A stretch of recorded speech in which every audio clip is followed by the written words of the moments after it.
بسم اللہ الرحمن الرحیم۔ السلام علیکم دوستو۔ اللہ تبارک و تعالیٰ کے نام سے شروع جو بڑا مہربان نہایت رحم کرنے والا ہے۔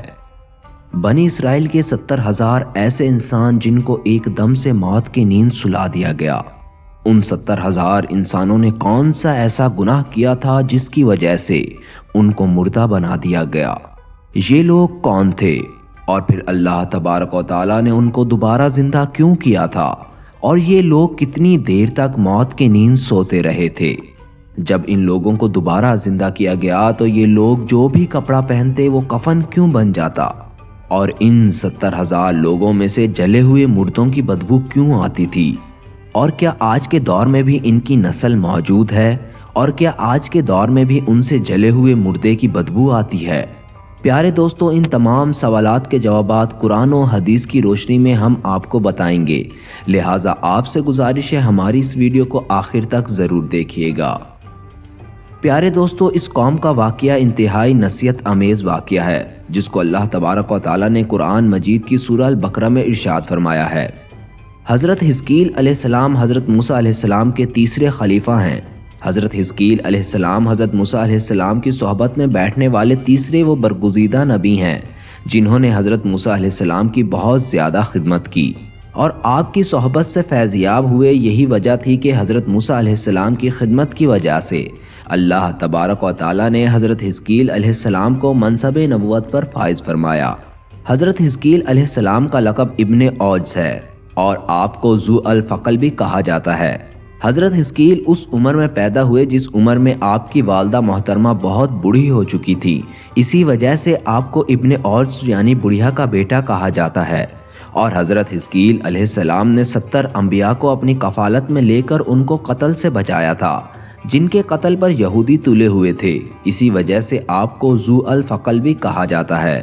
اور آپ کو بھی اللہ تبارک و تعالیٰ نے قتل ہونے سے محفوظ رکھا اور آپ برسوں زندہ رہ کر دین کی خدمت کرتے رہے اور اللہ تبارک و تعالیٰ کا پیغام دنیا تک پہنچاتے رہے۔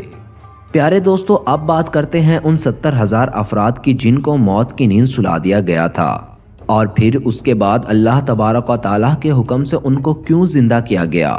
پیارے دوستو، بنی اسرائیل کے یہ 70,000 لوگ حضرت حزقیل علیہ السلام کی قوم میں سے تھے۔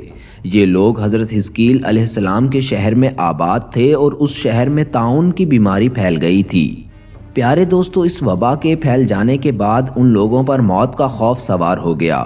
یہ تمام لوگ موت کے ڈر سے اور موت سے بچنے کے لیے اس شہر کو چھوڑ کر ایک جنگل کی طرف بھاگ گئے اور اسی جنگل میں چھپ کر اپنی زندگی گزارنے لگے۔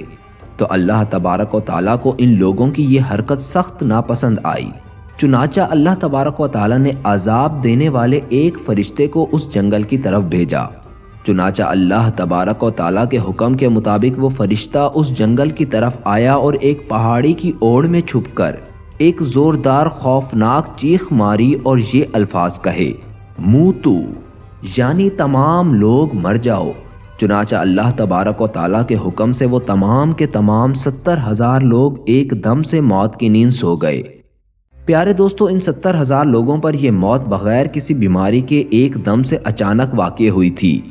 پیارے دوستو، ان مرنے والے 70,000 لوگوں کی تعداد اتنی زیادہ تھی کہ لوگ ان کے کفن دفن کا انتظام بھی نہ کر سکتے تھے اور یہ لوگ 8 دن تک موت کی نیند سوتے رہے، یہاں تک کہ ان کی لاش سڑنے اور گلنے لگی اور ان لاشوں میں سے بے انتہا تعفن اور بدبو آنے لگی، یہاں تک کہ وہ بدبو اس کے اطراف میں اور پورے شہر میں پھیل گئی۔ چنانچہ کچھ لوگوں نے ان پر رحم کھاتے ہوئے ان کے اطراف میں دیوار کھڑی کر دی تاکہ ان کی لاشیں درندوں سے محفوظ رہیں۔ پیارے دوستو، یہ لوگ اسی طرح مردہ حالت میں پڑے تھے کہ ایک دن حضرت حزقیل علیہ السلام کا گزر اسی جنگل سے ہوا۔ تو حضرت حزقیل علیہ السلام اپنی قوم کے 70,000 لوگوں کی اچانک موت کی وجہ سے بہت زیادہ غمگین اور رنجیدہ ہوئے اور بے غور و کفن ان لاشوں کو دیکھ کر حضرت حزقیل علیہ السلام کا دل بھر آیا۔ آپ غم کی وجہ سے رونے لگے اور اللہ تبارک و تعالیٰ سے رو رو کر دعا کرنے لگے، یا رب العالمین، یہ میری قوم کے افراد تھے جو اپنی نادانی کی وجہ سے یہ غلطی کر بیٹھے کہ موت کے ڈر سے شہر کو چھوڑ کر جنگل میں آ گئے۔ یہ سب لوگ میرے شہر کے باشندے ہیں، مجھے ان لوگوں سے بہت زیادہ محبت تھی اور یہ لوگ میرے سکھ دکھ میں شریک تھے، افسوس کہ میری قوم کے لوگ ہلاک ہو گئے۔ یا رب العالمین، یہ وہ قوم تھی جو تیری حمد کرتی تھی اور تیری توحید کا اعلان کرتی تھی اور تیری کبریائی کا خطبہ پڑھتی تھی۔ آپ اسی طرح رو رو کر اللہ تبارک و تعالیٰ کی بارگاہ میں دعا کر رہے تھے کہ اچانک اللہ تبارک و تعالیٰ کی طرف سے وحی نازل ہو گئی۔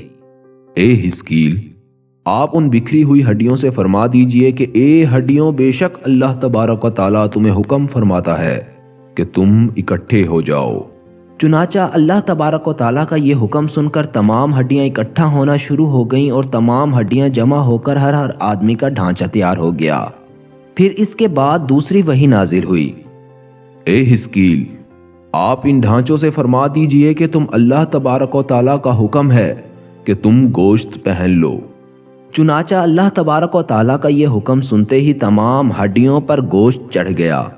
پھر اس کے بعد تیسری وحی نازل ہوئی جس کے اندر اللہ تبارک و تعالیٰ نے حکم ارشاد فرمایا، اے حزقیل، آپ ان مردوں سے کہہ دیجئے کہ اللہ تبارک و تعالیٰ کے حکم سے اٹھ کھڑے ہوں۔